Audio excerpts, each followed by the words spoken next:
نحمده ونصلي على رسوله الكريم اما بعد فاعوذ بالله من الشیطان الرجیم بسم اللہ الرحمن الرحیم ربی اشرح لی صدری ویسر لی امری واحلل عقدۃ من لسانی یفقهوا قولی اللهم فقهنا فی الدین اللهم انا نسألک علما نافعا وعملا متقبلا ورزقا طیبا۔ نماز میں اور اس کے علاوہ بھی مختلف مواقع پہ اور قرآن کے آغاز میں بھی ہم سورۃ فاتحہ کی تلاوت سے اس کا آغاز کرتے ہیں، اور نماز کا بھی۔ ہم نے پہلی 4 آیات دیکھی، آج ہم اس کی اگلی آیت اہدینا الصراط المستقیم، اہدی دکھا نہ ہمیں، دکھانے والا سیدھا راستہ صرف اللہ کی ذات ہے۔ کوئی آپ کی رہنمائی نہیں کر سکتا، کوئی آپ کو ہدایت پہ نہیں چلا سکتا۔ انسان دعائیں کر سکتا ہے، کوشش کر سکتا ہے، ہیلے وسیلے یعنی قرآن پڑھانے سمجھانے کے تمام جو طریقے ہیں وہ بتا سکتا ہے، لیکن ہدایت صرف اور صرف میرا رب دے سکتا ہے۔ یاد رکھیے گا، 2 چیزیں خود کے مانگے بغیر بن مانگے نہیں ملتی، ایک جنت الفردوس کا اصول اور ایک سیدھا راستہ۔ دعائیں رنگ ضرور دکھلاتی ہیں، تقدیر بدل جاتی ہے، لیکن جب تک انسان کے اپنے دل میں یہ نہ خواہش پیدا ہو کہ مجھے سیدھے راستے پہ چلنا ہے، کوئی دنیا ساری بھی مل کے چاہے تو آپ کو سیدھے راستے پہ نہیں چلا سکتی۔ تو یہاں پہ اللہ تعالی ہمیں سکھاتے ہیں کہ جب اظہار کر لیا، اقرار کر لیا کہ تعریف کے قابل لائق ہستی اللہ کے سوا کوئی ہے ہی نہیں، کیونکہ وہ رب العالمین ہے، پھر وہ رحمان رحیم ہے، اور پھر جزا بھی وہی دے گا۔ پھر اظہار کیا کہ میں تیری غلامی سے بہت دور تھی، اس لیے میں آج سے اقرار کرتی ہوں ایاک نعبد و ایاک نستعین، اور اب تیرے سوا کسی سے کچھ نہیں مانگوں گی۔ مانگنا کیا ہے یہ بھی اللہ تعالیٰ نے ہمیں سکھا دیا۔ اہدی جو ہوتا ہے نا، ہا دالیا، بامانی لطف اور کرم کے ساتھ کسی کی رہنمائی کرنا، تو اللہ تعالیٰ زبردستی نعوذ باللہ کوڑے مار کے نہیں، بڑے لطف و کرم کے ساتھ رہنمائی کرتا ہے۔ تو سب سے پہلے، سب سے ضروری، سب سے امپورٹنٹ جس پہ آپ کی دنیا اور آخرت کی بقا ہے، وہ مانگنے والی کیا چیز ہے؟ وہ ہے اہدنا الصراط المستقیم، سیدھا راستہ، بالکل سیدھا۔ ہم ہر نماز میں سیدھی صف میں سیدھے کھڑے ہو کر بارگاہ الہی میں صراط مستقیم پر چلنے کی دعائیں کرتے ہیں، اور سلام پھیرنے کے بعد ہم ساری ٹیڑھی میڑھی راستوں پہ چلے جاتے ہیں۔ ہر وہ راستہ جو جنت سے دور ہے، جہنم سے ہمیں قریب کرتا ہے، اس راستے پہ ہم چل پڑتے ہیں۔ ہر وہ راستہ جو اللہ کی ناراضگی کا سبب بنتا ہے اور نبی کریم صلی اللہ علیہ وسلم کی اطاعت سے ہمیں باہر نکالتا ہے، ہم ہر اس راستے پہ چل پڑتے ہیں۔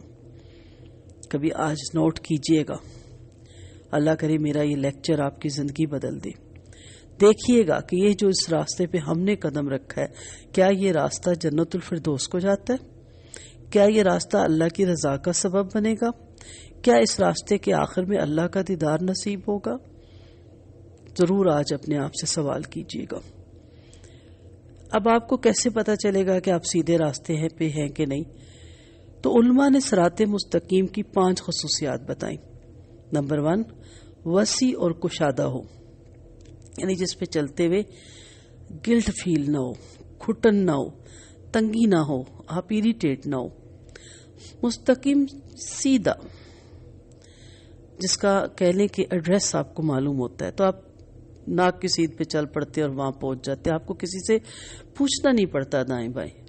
غلط راستے کی طرف آپ مڑ جائیں، آپ کتنے اریٹیٹ ہوتے ہیں، پھر کسی سے پوچھتے ہیں جی یہ ایڈریس، وہ کہتے ہیں نہیں آپ پیچھے جائیں فلاں چوک سے ادھر ٹرن لیں، کتنی ذہنی کوفت ہوتی ہے۔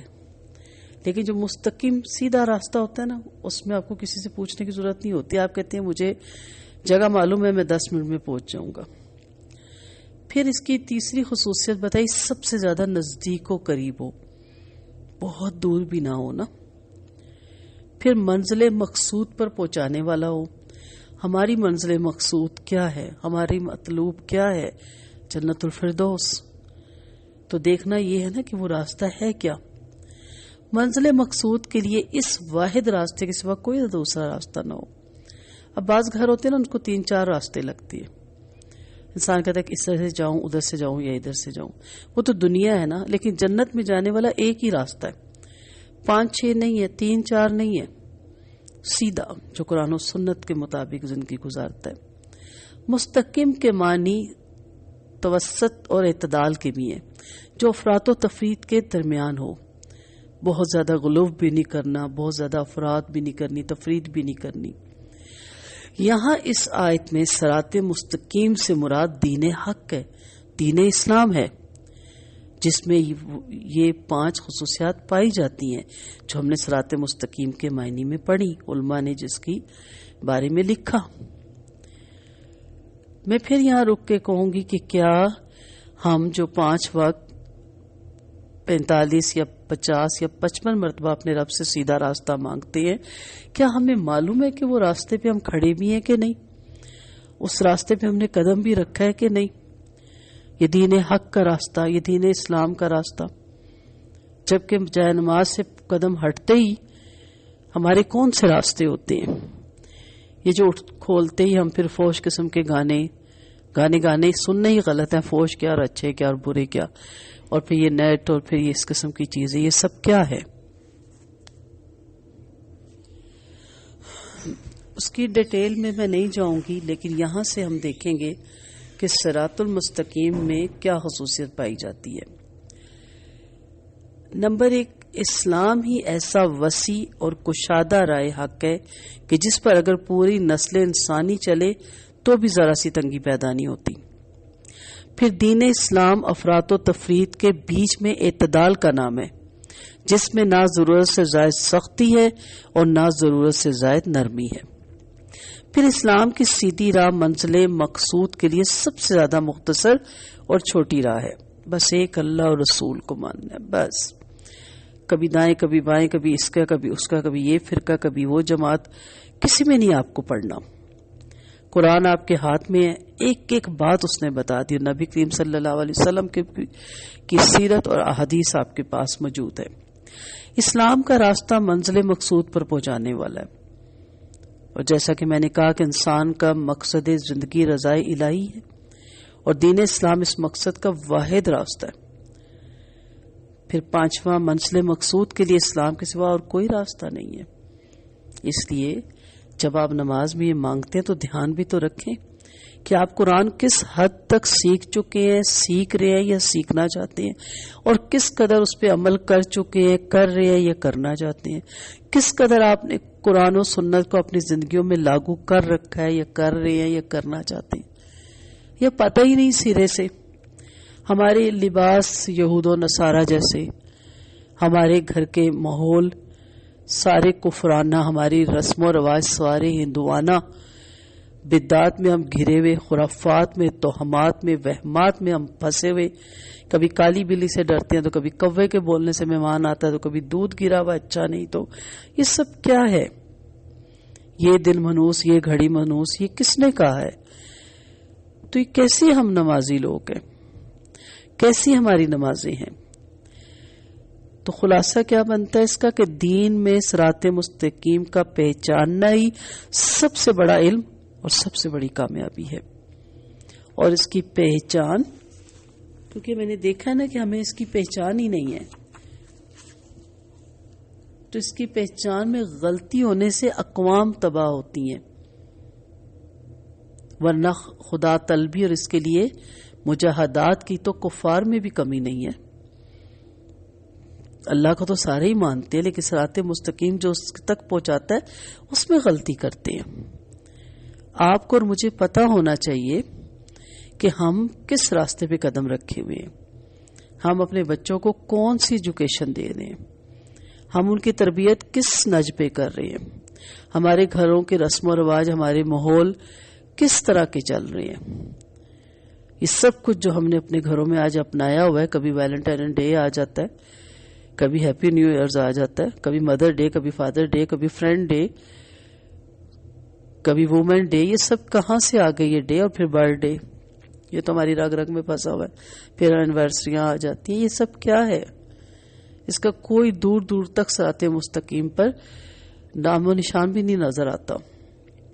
یہ تباہی کا سبب ہے. یہی وجہ ہے کہ آج حلال کمانے والے کے گھر میں بھی بے برکتی ہے، کیونکہ حلال کمائی سے وہ حرام چیزیں خرید کر اپنے گھر میں جمع کرتا ہے، حلال کمائی سے حرام طریقے پر خرچ کرتا ہے.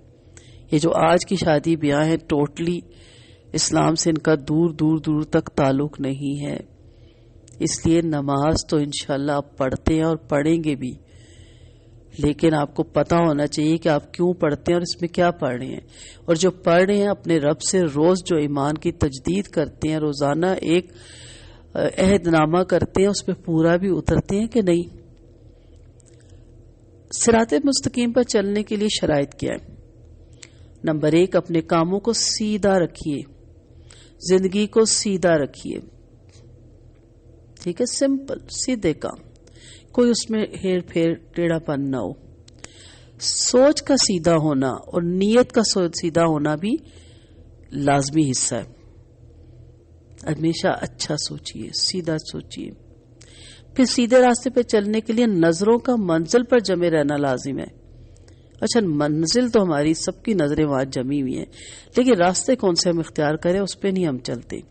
سیدھے راستے کا تعین نقطہ آغاز کے موقع پر ہی ضروری ہے. جس دن آپ نے واقعی جنت الفردوس کو اپنا منزل مقصود بنایا نا، آپ کا نقطہ آغاز ہی چینج ہو جائے گا. آپ کو ہٹنا پڑے گا اس راہ سے اور آنا پڑے گا اسلام کی راہ پہ. اگر آغاز میں غلطی ہو جائے تو بعد میں واپسی بڑی مشکل ہو جاتی ہے، سفر بڑا مشکل ہو جاتا ہے، بڑا کٹن ہو جاتا ہے. اس لیے اس راستے سے باہر آئیے اور صراط مستقیم پہ قدم رکھیے. پھر دیکھیے آپ کی نمازیں آپ کو کس قدر سکون دیں گی. نبی کریم صلی اللہ علیہ وسلم کے فرمان کے مطابق صراط مستقیم کتاب اللہ ہے. یہ اللہ کی کتاب جس کو ہم نے سیکھنا ہے، سکھانا ہے، پڑھنا ہے، پڑھانا ہے، اس پہ عمل کرنا ہے اور کروانا ہے. امر بالمعروف اور نہی عن المنکر کو ہاتھ سے نہیں جانے دینا. صراط مستقیم اللہ کی طرف سے مقررہ کردہ سیدھی راہ ہے جو بندے کو اللہ تک پہنچانے والی ہے. اور اس کا نقشہ کہہ لیں، اس کا ایڈریس کہہ لیں، ہمارے ہاتھ میں ہے قرآن کی صورت میں، جس کو ہم نے چوم کے، چاٹ کے، غلاف میں لپیٹ کے، عطر لگا کے دور اونچا موچانوں پہ الماریوں میں رکھا ہوتا ہے، کسی کی پہنچ سے بھی دور. ٹی وی لانچ ہر گھر میں بنایا جاتا ہے، عبادت خانہ کسی گھر میں نہیں بنایا جاتا. چلے وہ ضروری نہیں، ہمارے لیے تو ساری زمین عبادت گاہ ہے، لیکن جتنا ہم دنیاوی کتابوں کو پڑھتے ہیں اس کا عشر اشیر بھی ہم قرآن کو نہیں پڑھتے. اور پڑھتے بھی ہیں تو کیا پڑھتے ہیں بتائیں؟ پتہ ہمیں نہیں ہوتا. برکت کے لیے 2 رکوع کھولے اور بند کر دیے، 1 سپارہ پڑھا اور بند کر لیا. اس کے مطابق اس راستے پہ چلنے کا ہمیں معلوم ہی نہیں. نبی کریم صلی اللہ علیہ وسلم کی حدیث مبارکہ سے ہمیں پتہ چلتا ہے، صحابہ کرام نے سوال کیا یہ راستہ کون سا ہے؟ آپ صلی اللہ علیہ وسلم نے فرمایا، ما انا علیہ اصحابی، جس پر میں ہوں اور میرے اصحاب. کیا رہ جاتا ہے پیچھے بھی؟ مجھ سے جب کوئی پوچھتا ہے آپ کس فرقے، کس جماعت سے تعلق رکھتی ہیں، میں کہتی ہوں جس پہ میرے نبی اور اس کے اصحاب تھے، ان کے اصحاب تھے. جو نام بھی آپ نبی کریم صلی اللہ علیہ وسلم کو دے سکتے ہیں ان کے اصحاب کی جماعت کو، مجھے بھی وہ دے دیجیے، کیونکہ ان کی جماعت کا کوئی نام نہیں تھا، وہ سیدھا سیدھا اللہ کو ماننے والی جماعت تھی. تو آپ صلی اللہ علیہ وسلم نے ہمیں جواب دے دیا، تو ہمیں کیا ضرورت ہے فرقوں اور جماعتوں میں پھنسنے کی کہ نہیں جی ضروری ہے کسی ایک کا فالو ہونا. کیوں ضروری ہے؟ جب نبی کریم صلی اللہ علیہ وسلم آئے تو کوئی جماعت نہیں تھی اور کوئی فرقہ نہیں تھا، اور اس وقت اصحاب نے نہیں پوچھا یا رسول اللہ ہم آپ کے بعد کس فرقے کو پکڑے. کہا جس پر میں ہوں اور میرے اصحاب. صحابہ رسول پڑھیں سیرت ان کی. صحیح راستے پر چلنے کے لیے کس کو رہنما بنایا جائے؟ قرآن و سنت کو. آپ پڑھے لکھے لوگ نہیں ہیں، پڑھ نہیں سکتے ہیں، پڑھیں، سب کچھ آپ کے پاس ہے. ہر آنے والی جدید ٹیکنالوجی آپ آرام سے سیکھ لیتے ہیں، تو پھر قرآن و سنت کو سیکھنے میں کیا مشکل ہے؟ حضرت نواس بن سمان رضی اللہ عنہ بیان کرتے ہیں کہ اللہ کے رسول صلی اللہ علیہ وسلم نے فرمایا، اللہ تعالیٰ نے ایک مثال بیان کی کہ صراط مستقیم ایسی ہے کہ اس کے دونوں طرف دو درباری ہیں، ان میں کئی ایک کھلے ہوئے دروازے اور ان دروازوں پہ پردے لٹک رہے ہیں۔ صراط مستقیم کے دروازے پر پکارنے والا مقرر ہے جو کہتا ہے کہ اے لوگو تم سب کے سب اس سیدھی راستے پہ چلے آؤ، ٹیڑھی اور ترچھی ادھر ادھر کی راہوں کی طرف نہ دیکھو اور نہ ان کی طرف جاؤ، مگر اس طرف سے گزرنے والا جب کوئی شخص ان دروازوں میں سے کسی کو کھولنا چاہتا تو پکارنے والا کہتا ہے خبردار اسے نہ کھولنا، اگر کھولا جس راہ پر چل نکلو گے اور صراط مستقیم سے ہٹ جاؤ گے۔ پس صراط مستقیم تو اسلام ہے اور دیواریں اللہ تعالیٰ کی حدیں ہیں اور کھلے ہوئے دروازے اللہ تعالیٰ کی حرام کردہ چیزیں ہیں، اور دروازوں پہ پکارنے والا قرآن کریم ہے، اور راستے کے اوپر سے پکارنے والا زندہ ضمیر ہے جو ہر ایماندار کے دل میں اللہ کی طرف سے بطور واز مقرر ہوتا ہے۔ تو گلٹ ہوتا ہے جب گناہ کے راستے پہ ہم چلتے ہیں۔ معرفت حق اور پھر اس پر استقامت دراصل اللہ تعالیٰ کی رحمت، مشیت اور رہنمائی کا ثمرہ ہوتی ہے۔ اللہ تعالیٰ ہم سب کو اس رہنمائی میں شامل کریں۔ تمام دعاؤں میں نہایت اہم اور عظیم مطلوب صراط مستقیم ہے۔ یہ وہ راستہ ہے جو بندوں کے لیے خود اللہ تعالیٰ نے کھولا، جو دین اور دنیا دونوں کی فلاح اور کامیابی کا ضامن ہے۔ اب بتائیں جو راستہ میرے رب نے ہمارے لیے کھولا وہ بہترین ہے یا جو دنیا نے کھولا؟ اس کا مطلب کیا ہے جب آپ نماز میں کہتے ہیں اہدنا الصراط المستقیم؟ تو اس کا مطلب ہوتا ہے اس راستے کی صحت پہ مجھے جما دے اور میرے دل کو مطمئن کر دے، اس راستے پہ چلنے کا میرے اندر ذوق و شوق پیدا کر دے، اس کی مشکلیں میرے لیے آسان کر دیں، اس پر چلا دینے کے بعد اور دوسری پگڈنڈیوں پر بھٹکنے سے مجھے محفوظ رکھ۔ ہدایت کا راستہ ہمیں سیدھا راستہ دکھا دے۔ ہدایت اسے ہی ملتی ہے، اسی سے وہی لطف اندوز ہوگا جو نبی کریم صلی اللہ علیہ وسلم کے بتائے ہوئے راستے پر، یعنی جو وہ راستہ اختیار کرتے تھے اس پر چلے گا۔ یہی راستہ جنت کا راستہ ہے۔ جو صراط مستقیم پر چلتا ہے وہ حسن عافیت پر مطمئن ہوتا ہے، اسے یقین ہوتا ہے کہ انجام اچھا ہوگا، رب کے وعدے پہ بھروسہ کرتا ہے، اس کے فیصلے پر راضی ہوتا ہے، اس راستے پہ چلنے میں خوشی محسوس کرتا ہے، اسے معلوم ہے کہ اس کے رہنما رسول صلی اللہ علیہ وسلم ہے، خواہش سے کچھ کہتا ہے نہ گمراہی کی اتباع کرتا ہے، جس کی باتوں میں مخلوق کے لیے محبت ہے، جو شیطان کے اچکولوں، اس کی لرزشوں اور غلطیوں سے محفوظ ہے، اس کے آگے پیچھے فرشتے ہیں جو اللہ کے حکم سے اس کی حفاظت کرتے ہیں۔ تو یہ بندہ اس راستے پر چلنے میں سعادت پاتا ہے، اس کے سامنے ایک اسوہ ہے، اسے معلوم ہے کہ اس کا ایک رب ہے، اس کے ہاتھوں میں ایک کتاب ہے، اس کے سینے میں ایک نور ہے، اس کے دل میں ایک واز ہے، وہ نعمتوں کی طرف جا رہا ہے، اطاعت کا کام کر رہا ہے، خیر کے لیے کوشاں ہے۔ یہ اللہ کی ہدایت ہے، جسے چاہتا ہے ہدایت کا راستہ دکھاتا ہے۔ اللہ ہم سب کو یہ راستہ دکھا۔ راستے دو ہوتے، ایک مانوی اور ایک حصی۔ مانوی راستہ ہدایت اور ایمان کا ہے، حصی جہنم کی پیٹھ پر ہے۔ جب بندہ صراط مستقیم پا جاتا ہے تو اس کے تمام تفکرات، رنج اور غم سب زائل ہو جاتے ہیں۔ قرآن مجید میں اللہ تعالیٰ فرماتے ہیں قال ھذا صراط علی مستقیم، فرمایا یہ راستہ ہے جو چلتے چلتے سیدھا مجھ پر آ کر ختم ہوتا ہے۔ سورۃ ہجر 41 آیت بہت مجھے پسند ہے یہ آیت۔ قال ھذا صراط علی مستقیم، کہا یہ میرا راستہ ہے سیدھا جس پہ میں ملوں گا، یعنی صراط مستقیم وہ راستہ ہے جو سیدھا ہمیں اللہ تعالیٰ کا پہنچا دیتا ہے۔ آپ صلی اللہ علیہ وسلم نے ایک مرتبہ صحابہ کے سامنے بیٹھ کر ایک سیدھا خط کھینچا اور فرمایا یہ راستہ صراط مستقیم ہے، اور اس پر مختلف زاویوں میں لکیریں لگائیں اور فرمایا یہ سارے گمراہی کے راستے ہیں جو منزل کی طرف نہیں جاتے۔ آپ نے دیکھا ہوگا جیومیٹری میں جب ہم اسکولوں کالجوں میں جاتے تھے تو پڑھا تھا کہ خط مستقیم وہ خط ہے جو دو نقطوں کے درمیان کم سے کم فاصلہ طے کرے، بس صراط مستقیم بھی وہ خط ہے جو بندے اور اللہ کے درمیان کم سے کم فاصلہ طے کرے۔ اس لیے فرمایا اہدنا الصراط المستقیم، ہمیں سیدھے راستے کی ہدایت کر، سیدھے راستے کی رہنمائی کر۔ صراط مستقیم کی ہدایت دنیا اور دین میں کامیابی کی کنجی ہے۔ قرآن نے جس دعا کو ہر شخص کے لیے، ہر کام کے لیے، ہر حال میں انتخاب فرمایا ہے وہ صراط مستقیم کی ہدایت کی دعا ہے۔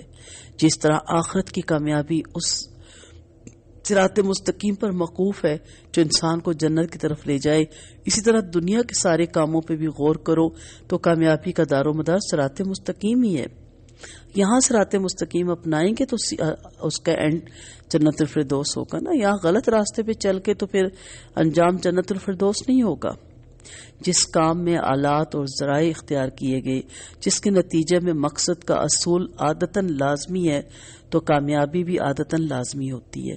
جہاں کی انسان اپنے مقصد میں کامیاب نہیں ہوتا تو اگر وہ غور کرے تو معلوم ہوگا کہ کام کے کسی مرحلے میں اس نے غلطی کی، صحیح راستہ ہاتھ سے چھوٹ گیا تھا، اس لیے ناکامی ہو گئی۔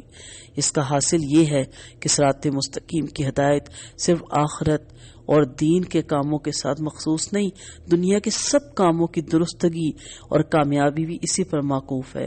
اس لیے یہ دعا ایسی ہے کہ مومن کو ہر وقت حرز جان بنانے کے قابل ہے۔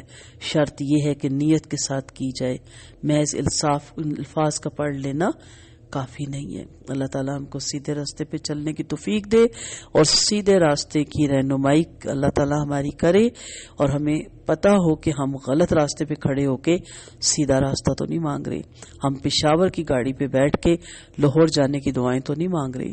اگر لاہور جانا ہے تو پھر لاہور کی گاڑی میں بیٹھنا ہے، تو ہم جہنم کی گاڑی میں بیٹھ کے جنت الفردوس کی دعائیں تو نہیں کہیں کر رہے۔ اللہ تعالیٰ ہم سب کو جہنم کے عذابوں سے محفوظ رکھے۔ وآخر دعوانا ان الحمد للہ رب العالمین۔ سبحانک اللہم وبحمدک، نشہد ان لا الہ الا انت، نستغفرک ونتوب الیک۔ السلام علیکم ورحمۃ اللہ وبرکاتہ۔